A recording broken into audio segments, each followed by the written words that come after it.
आज हम पढ़ रहे हैं ग्लोबल वार्मिंग और ग्लोबल वार्मिंग किस वजह से हो रही है और ग्लोबल वार्मिंग है क्या चीज वो डिस्कस करते हैं। ग्लोबल वार्मिंग नाम से कह रहे कि ग्लोब का जो टेम्परेचर है वो इंक्रीज हो रहा है। अर्थ का जो एटमॉस्फेयर है उसका टेम्परेचर इंक्रीज होने को बोलते हैं global warming. The increase in temperature of earth atmosphere is called as global warming.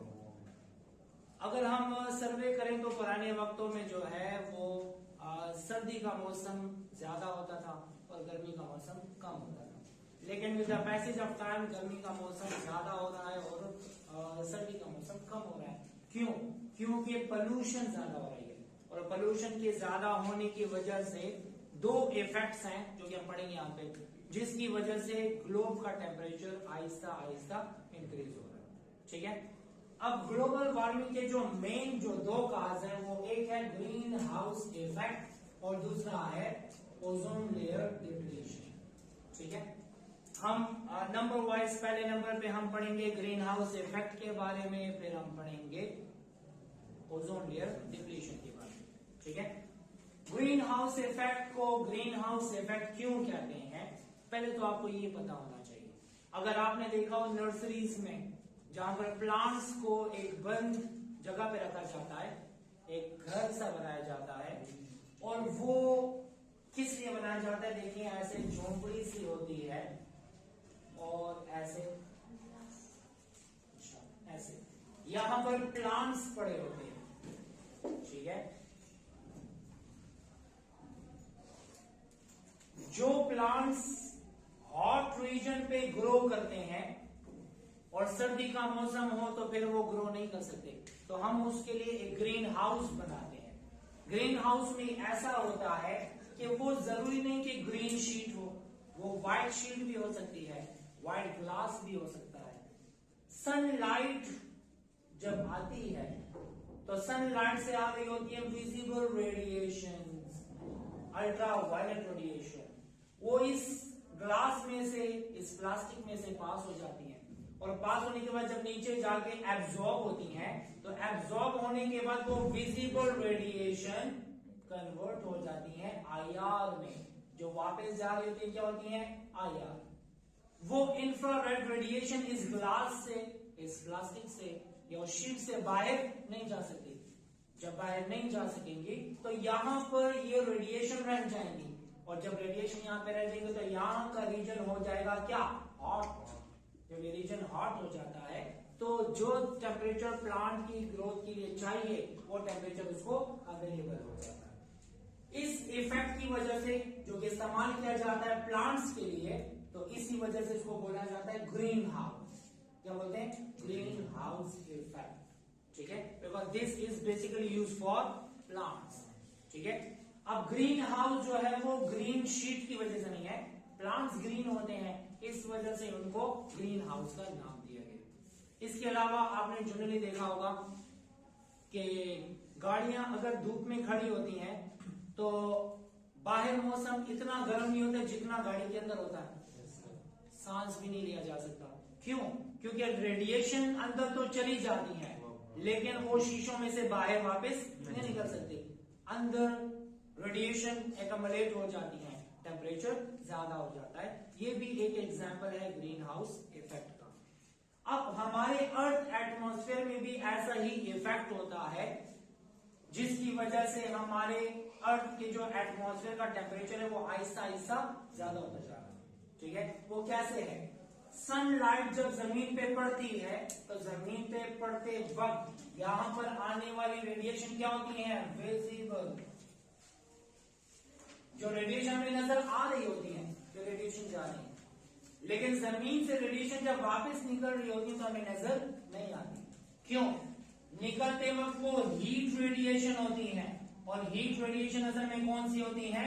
Infrared radiation. Infrared radiation जब वापस जाने लगती हैं तो यहां पर मौजूद है clouds and some other gases. वो गैसेस क्या है? Carbon dioxide, water vapours, oxide of sulphur, oxide of nitrogen, volatile organic compound, chlorofluorocarbon. ये जो गैसेस हैं ये उसी शीट की तरह काम करते हैं जो कि ग्रीन हाउस में काम करें, ये रेडिएशन को वापस जाने नहीं देती। इसी तरह ये गैसेस भी एक शीट बना देती हैं, इसकी वजह से ये वापस इधर से बाहर नहीं निकल सकती। जब निकलेंगे नहीं तो ये रेडिएशन यहां रह जाएंगी, जब यहां पर रह जाएंगी तो यहां का टेम्परेचर क्या होगा, इंक्रीज हो जाएगा। तो ऐसे इफेक्ट को बोला जाता है ग्रीन हाउस इफेक्ट। वहां पर ग्रीन हाउस इफेक्ट शो हो रहा है तो ग्लास की वजह से, लेकिन यहां पर इन गैसेस की वजह से शो हो रहा है। ठीक है, अब ये जो गैसेस जो मैंने लिखी हुई है, इन गैसेस को बोला जाता है ग्रीन हाउस गैसेस। इनको बोला जाता है ग्रीन हाउस गैसेस। ठीक है, अगर जो ग्रीन हाउस इफेक्ट कॉज हो रहा है इन सब की वजह से, एक्सपेरिमेंटली देखा गया है कि कार्बन डाइऑक्साइड की कंट्रीब्यूशन ज्यादा है, ये इंफ्रारेड रेडिएशन को ज्यादा एब्जॉर्ब करता है। तो जब ज्यादा एब्जॉर्ब करेगा तो ज्यादा टेम्परेचर होगा। ठीक है, अगर आपसे कोई कहे कि कार्बन डाइऑक्साइड का कितनी कंट्रीब्यूशन है तो 50% ग्रीन हाउस इफेक्ट को कॉज करने वाला कौन होता है, carbon dioxide. Remaining 50% green house effect जो होता है वो बाकी गैसेस कलेक्टिवली करती है। ठीक है, so the main component is carbon dioxide. ठीक है, अब एक और एग्जांपल हम ऐसे देख लेते हैं। अगर आपने देखा हो कि प्लेन एरिया में टेम्परेचर ज्यादा होता है और हिली एरियाज में टेम्परेचर कम होता है। सन तो हिली एरिया में करीब होता है ना, और प्लेन एरिया में तो दूर होता है। चाहिए कि वो गर्म और ये ठंडा इलाका हो, लेकिन ऐसा नहीं होता। वजह क्या है, जैसे जैसे अल्टीट्यूड पे जाते हैं हवा में गैसेस कम होती जाती हैं। पता है ना आपको कि जब भी अल्टीट्यूड पे जाया जाता है तो हमें सफोकेशन फील होती है, ऑक्सीजन की कमी होती है, कार्बन डाइऑक्साइड की कमी होती है, क्योंकि हैवियर गैसेस नीचे रह जाती हैं प्लेन एरिया में और हिली एरिया में गैसेस कम होती हैं। जितने भी हिली एरियाज हैं, हिली एरिया में जो सनलाइट है वो जैसे ही पड़ती है तो वो बाउंस बैक वापस चली जाती है। इसी वजह से वहां पर टेम्परेचर ज्यादा नहीं होता, वहां पर टेम्परेचर कम होता है, क्योंकि वहां पर ग्रीन हाउस इफेक्ट करने वाली गैसेस बहुत कम होती है। इसी वजह से वजह यह है कि radiation absorbing gases hilly area में कम और प्लेन एरिया में ज्यादा होती है। अगर आपसे कोई कहे कि why temperature is greater in plain areas as compare to hilly area, तो आपने कहना रेडिएशन एब्जॉर्बिंग गैसेस कम होती है। हिली एरिया में रेडिएशन को एब्जॉर्ब करने वाली गैसेस कम होती है। क्यों? क्योंकि हैवियर गैसेस नीचे रह जाती हैं और लाइटर गैसेस ऊपर होती हैं, तो अमाउंट कम हो जाती है। ठीक है, तो ये वजह है। Carbon dioxide is a major contributor and remaining gases contribute almost 50%. Oxide of nitrogen, NOx, SOx, BOX, chlorofluorocarbon and water vapors. ये कलेक्टिवली 50% ग्रीन हाउस इफेक्ट को कॉज करते हैं। ये वो बात थी जो हमने बता दी है। आने वाली रेडिएशन विजिबल, जाने वाली रेडिएशन इंफ्रारेड, इसी वजह से ये इफेक्ट होता है। ठीक है, अब इसके बाद ग्रीन हाउस इफेक्ट की वजह से एक अर्थ का जो एटमॉस्फेयर है उसका टेम्परेचर इंक्रीज हो जाता है। Increase in earth atmosphere temperature, earth atmosphere का टेम्परेचर ज्यादा हो जाता है। जब अर्थ एटमॉस्फेयर का टेम्परेचर ज्यादा हो जाए तो क्या होगा, ग्लेशियर्स की मेल्टिंग ज्यादा हो जाएगी। जब मेल्टिंग ज्यादा हो जाएगी तो फ्लड्स के चांसेस होंगे, और इसके अलावा साथ ही साथ इंक्रीज इन सी लेवल हो जाएगा, और इसके साथ साथ इसमें सॉइल इरोजन भी हो सकती है। सॉइल इरोजन, सॉइल इरोजन कैसे, जब हिली एरिया से नीचे आ रहा होता है पानी तो उसके साथ साथ वो पहली जो लेयर होती है सॉइल की, वो लेयर भी जो है पानी में बह के नीचे आ जाती है। ठीक है, इट ऑल्सो कॉजेस पोल्यूशन, ये पोल्यूशन भी कॉज कर सकता है। Water pollution, specially water pollution cause कर सकता है। ठीक है, तो ये हुआ ग्रीन हाउस इफेक्ट और ग्रीन हाउस इफेक्ट क्या है कि जब अर्थ का एटमॉस्फेयर ज्यादा हो जाता है टेम्परेचर उसका, किस वजह से ये रेडिएशन वापस नहीं जा सकती। अक्सर एमसीक्यू में पूछा जाता है कि नॉन ग्रीन हाउस गैसेस कौन सी हैं। नॉन ग्रीन हाउस गैसेस, तो आपको याद रख लेना है कि नाइट्रोजन और ऑक्सीजन जो है इनको हम नॉन ग्रीन हाउस गैस बोलते हैं।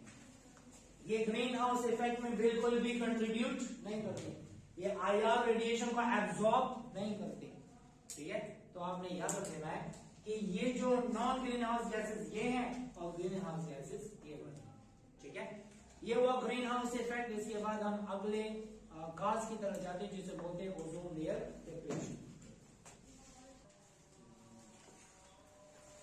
अच्छा, next cause of global warming है that is ozone layer depletion. ठीक है, ओजोन लेयर आपने नाम सुना होगा। ओजोन लेयर क्या है? हमारे अर्थ एटमॉस्फेयर के टोटल 5 लेयर्स हैं। सबसे नीचे वाली लेयर है ट्रोपोस्फेयर, दूसरी है स्ट्रेटोस्फेयर, तीसरी है मेसोस्फेयर, फिर है थर्मोस्फेयर और फिर है एक्सोस्फेयर। ये जो सेकंड लेयर है वो स्टार्ट होती है 11 किलोमीटर से लेके 50 किलोमीटर तक। पहली लेयर जो ट्रोपोस्फेयर है वो 0 से 11 किलोमीटर, स्ट्रेटोस्फेयर 11 से 50 किलोमीटर तक रेंज करती है। So that ranges from 11 kilometre to 50 kilometre. ये कितनी बड़ी लेयर है ओजोन की। आपने सुना होगा कि ओजोन जिस लेयर में होता है तो उस लेयर को स्ट्रेटोस्फेयर के साथ साथ ओजोनोस्फेयर भी कहते हैं। ठीक है, this stratosphere is also called as ozonosphere. इसको हम क्या कह सकते हैं? ओजोनोस्फेयर, क्योंकि मेजर कंपोनेंट इस लेयर का क्या है? ओजोन है। इसमें ऑक्सीजन भी है, ओजोन भी है, नाइट्रोजन के ऑक्साइड में लेकिन वो कम है, तो ज्यादा है ओजोन, तो ओजोनोस्फेयर कहलाएगा। इसके अलावा जैसे जैसे हम अल्टीट्यूड पे जाते हैं, मतलब 11 किलोमीटर से ऊपर की तरफ जाते हैं, तो ओजोन की कंसंट्रेशन ज्यादा होती जाती है। ओजोन ऐसे ऐसे ज्यादा होगा और देखा गया है कि मैक्सिमम कंसंट्रेशन ओजोन की दिखेगी कहां पर? 25 to 30 किलोमीटर। तो जितनी ज्यादा कंसंट्रेशन होगी उतनी ज्यादा एब्जॉर्प्शन होगी। ठीक है, और जितनी ज्यादा एब्जॉर्प्शन होगी तो यहां पर हमें शो होगा नेगेटिव लैप्स रेट। ठीक है, ये लैप्स रेट क्या है? पहले वीडियो में आप सबने देख लेना है। ठीक है, एनवायरमेंटल केमिस्ट्री की वीडियो है पहली वाली। हाँ, बेल आइकन को भी प्रेस करना है और लाइक भी करना है। ठीक है, अब आगे आते हैं। देखिए, अच्छा, maximum concentration is at 25 to 30 kilometre. ठीक है, इसी वजह से यहां पर नेगेटिव लैप्स रेट आता है। ठीक है, ओजोन लेयर जो है वो हमें किससे प्रोटेक्ट करती है? It protect us from harmful radiation. जितनी रेडिएशन सनलाइट से आती है जो हार्मफुल है उसको वो फिल्टर करती है और हार्मफुल रेडिएशन ऊपर ही रह जाती है और जो हार्मलेस है वो नीचे आ जाती है। अब कैसे आती है? अगर पोल्यूशन नहीं है, नॉर्मल ओजोन लेयर है, तो वहां पर प्रोडक्शन भी होगी ओजोन की और डिप्लीशन भी होगी। ये रिवर्सिबल प्रोसेस है और जिसकी वजह से कोई चेंज नहीं आता। ये रिवर्सिबल है, वो अपनी हालत में वापस आ जाता है। जैसे देखें, natural production and depletion of ozone कैसे होती है? सनलाइट से जो रेडिएशन आती है जिसकी वेवलेंथ 242 नैनोमीटर से कम होती है, वो हार्मफुल रेडिएशन है। वो रेडिएशन एब्जॉर्ब कर लेता है ओजोन और ओजोन डिवाइड हो जाता है ऑक्सीजन मॉलिक्यूल में और ऑक्सीजन एटम में। ये नेचुरली ओजोन में डिप्लीशन हो रही है, ओजोन टूट रहा है। अब जैसे ही ऑक्सीजन एटम बनेगा, वो ऑक्सीजन एटम दोबारा ऑक्सीजन मॉलिक्यूल के साथ रिएक्ट करके ओजोन बना देता है। So this is natural depletion and that is natural production. ये प्रोसेस रिवर्सिबल है, मुसलसल। पहले होगी डिप्लीशन, फिर हो जाएगी प्रोडक्शन। तो ये प्रोसेस जब होगा तो कंसंट्रेशन में कोई फर्क नहीं आएगा, ओजोन लेयर में होल नहीं आएंगे। लेकिन अगर हमारे एटमॉस्फेयर में पोल्यूशन है बहुत ज्यादा, स्पेशली पोल्यूशन वो जिसमें हैलोजन मौजूद है। क्या मौजूद है? हैलोजन, क्लोरीन हो या ब्रोमीन हो, in the form of chlorofluorocarbon, CFC। ठीक है, CFC कहां इस्तेमाल किया जाता है? It is used as a refrigerant in refrigerators and in air conditioners. ठीक है, उनमें भी इस्तेमाल किया जाता है और रेफ्रिजरेटर में इस्तेमाल किया जाता है। अब वो जो है जब एटमॉस्फेयर में आ जाती हैं तो एटमॉस्फेयर में जाने के बाद जाती हैं कहां पर? ओजोन लेयर में। और जब ओजोन लेयर में पहुंच जाती हैं तो वहां पर क्या रिएक्शन होता है? वहां पर हम देख लेते हैं। असल में क्लोरोफ्लोरोकार्बन है क्या? This is alkyl halide. Chlorofluorocarbon क्या है? Alkyl halide. और क्लोरोफ्लोरोकार्बन का दूसरा नाम क्या है? फ्रियॉन गैसेस बोलते हैं इनको बोलते हैं फ्रियॉन। ठीक है, chlorofluorocarbon are also called as freon. अब रिएक्शन क्या होगा? जब स्ट्रेटोस्फीयर में अल्काइल हैलाइड आ जाती है तो अल्काइल हैलाइड में ये है अल्काइल और ये है हैलोजन। जब अल्ट्रावायलेट रेडिएशन इस पे पड़ती है तो ये इसको दरमियान से तोड़ देता है। दरमियान से तोड़ने को बोला जाता है होमोलाइटिक फिजन।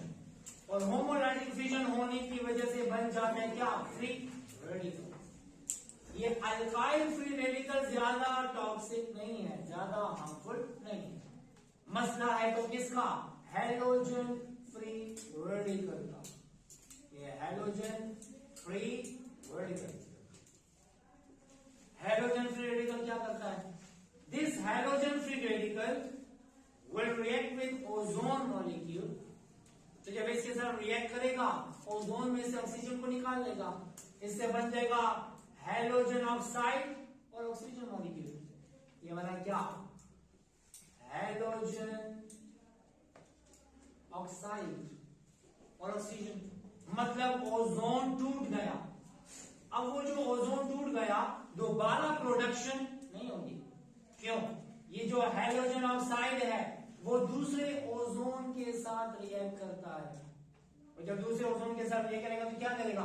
जो ऑक्सीजन इसने लिया है वो ऑक्सीजन इसको दे देगा और देने के बाद क्या बना देगा? 2 मोल्स ऑफ ऑक्सीजन मॉलिक्यूल। यहां पर भी हुई डिप्लीशन, यहां पर भी हो गई डिप्लीशन। और डिप्लीशन होने के बाद क्या बना? अगेन फ्री रेडिकल फ्री हो गया। ये जो फ्री रेडिकल दोबारा बना है वो एक और ओजोन को डिप्लीट करेगा, फिर ये बनेगा, फिर एक और डिप्लीशन करेगा और मुसलसल ये प्रोसेस साइकिल में चलता रहता है। फ्री रेडिकल से बनेगा हाइड्रोजन ऑक्साइड, फिर हाइड्रोजन ऑक्साइड से फिर बनेगा फ्री रेडिकल। ये साइकिल में चलता रहेगा, दोबारा से रीजनरेट होता रहेगा और डिप्लीशन मुसलसल होती रहेगी। नेचुरल प्रोसेस में तो डिप्लीशन के साथ साथ प्रोडक्शन भी थी, लेकिन आर्टिफिशियली जब क्लोरोफ्लोरोकार्बन आ जाते हैं तो फिर उसमें प्रोडक्शन नहीं होती, उसमें सिर्फ होती है क्या? Depletion. This is depletion and this depletion is irreversible. This depletion is irreversible and this is continuous। ये मुसलसल चलता रहता है, जिसकी वजह से ओजोन लेयर थिन होती जाती है और आखिर में होल्स इसमें क्रिएट हो जाती हैं। ठीक है, तो main cause of ozone layer depletion क्या है? वो है क्लोरोफ्लोरोकार्बन। अच्छा, ये वही बात लिखी हुई कि हाइड्रोजन फ्री रेडिकल जो है वो रीजनरेट हो जाता है और फिर ओजोन लेयर डिप्लीशन में इस्तेमाल हो जाता है। अब जब ओजोन लेयर में होल्स आ गई हैं तो होल्स की वजह से क्या होगा? उनके इफेक्ट्स क्या है? पहला, हमारे पास जितने भी हार्मफुल रेडिएशन है वो डायरेक्टली आएंगी कहां पे? अर्थ सरफेस पे। और जब अर्थ सरफेस पे हार्मफुल रेडिएशन आएंगी तो पहले तो अर्थ के एटमॉस्फेयर का टेम्परेचर ज्यादा हो जाएगा, तो उससे क्या होगा? Global warming. एक और बात, ये जो हार्मफुल रेडिएशन पड़ेंगी प्लांट्स पे तो प्लांट्स का जो नॉर्मल ग्रोथ है और उनका जो फोटोसिंथेटिक प्रोसेस है वो अफेक्ट हो जाएगा। इसके अलावा स्किन पे पड़ने से स्किन कैंसर काज होता है, आइस पे पड़ने से आइस में कैटरैक्ट होता है। एक बीमारी है आइस की जिसको कैटरैक्ट कहा जाता है। ठीक है, आइस कैटरैक्ट इसके अलावा इसमें जेनेटिक म्यूटेशन होती है, म्यूटेशन काज करता है, ठीक है। तो ये सब के सब इफेक्ट हैं किसके, ओजोन लेयर डिप्लीशन के।